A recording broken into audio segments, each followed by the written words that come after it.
Welcome. I love a beer event when you can say good morning and welcome to the 2021 Bourbon County Stout tasting. So my name is Todd Osmond, president of Goose Island. You're all in for a treat.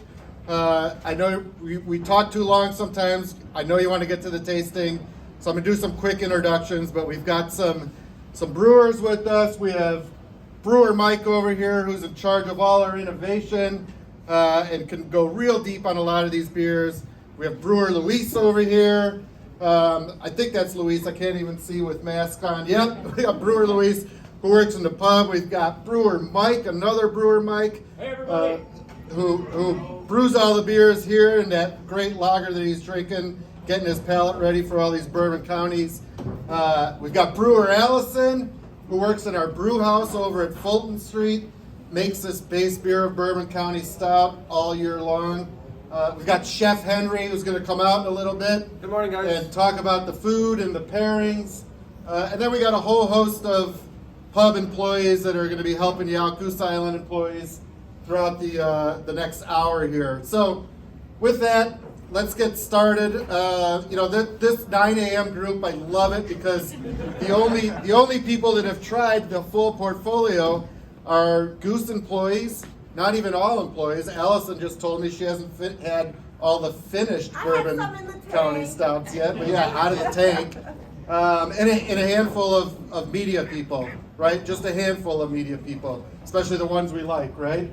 I love that a few people chuckle at that. So with that, I'm going to kick it off to Mike Siegel, head of innovation, to get you started here on Original and talk about how we're going to go through this tasting.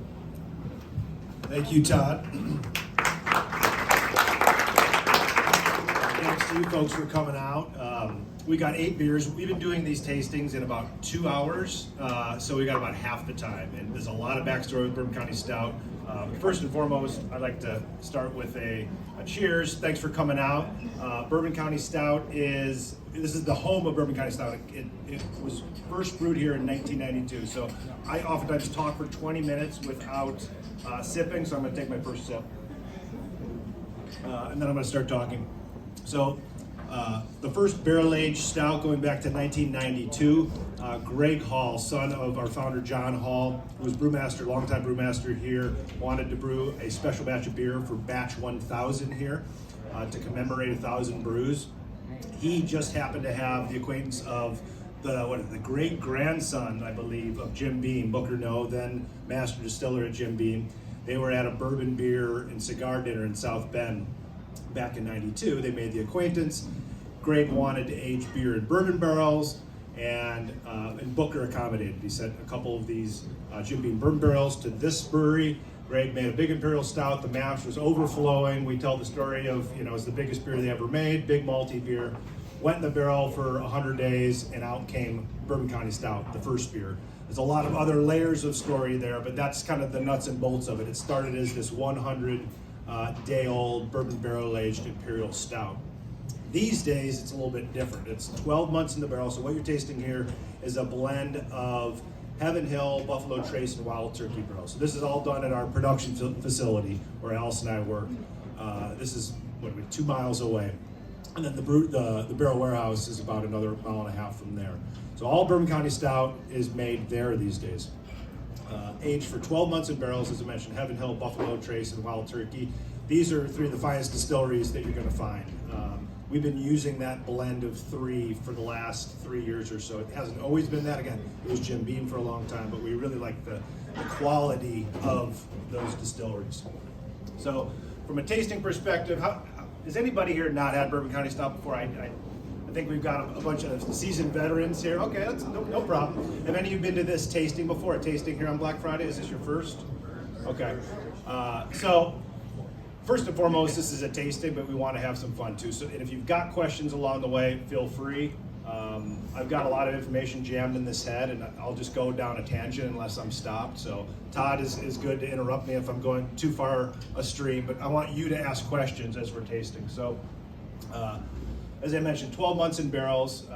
The barrel warehouse is not temperature controlled, so we get this fluctuation. So this time of year, as we're getting cold, we're probably 45, hot, up to 50 degrees temperature in the barrel warehouse. In the warm months, we'll get up to about 80 degrees. So that's really important for why Bourbon County Stout tastes the way it is. It's that fluctuation of temperature and humidity in that space where we get the whiskey out of the wood. Talking to master distillers, there can be 2 to 5 gallons of whiskey that can reside in the oak right after it's empty. So they take the bourbon out to bottle it. 2 to 5 gallons of whiskey can reside in that wood. Of course, it's evaporating quickly. Our goal is to get those barrels up to Chicago. It's a 5-hour drive from Kentucky. Get those barrels up to Chicago as fast as we can. So we'd like to be filling those barrels within probably 2 weeks of them being empty. That's really the goal. Minimum 4-year-old barrels is our spec. And there's a number of reasons why we feel like that's when bourbon really starts to become something special, and then we'll use older barrels as well. So chocolate, vanilla, caramel. I often get a lot of cherry and blackberry, and I know you've got some tasters there, some food elements that you can get in along the way if you want to pair any of these up. Henry's going to mention some of the specifics of that when he comes out a little bit later. I often get a lot of cherry and blackberry out of Bourbon County Stout. It's a fruity beer. We think of chocolate and vanilla, but it's very fruity as well. In a word of advice, make sure you save some of original right now so you can compare it to the next 3. It's fun to do that to see what the barrel will impart on the beer.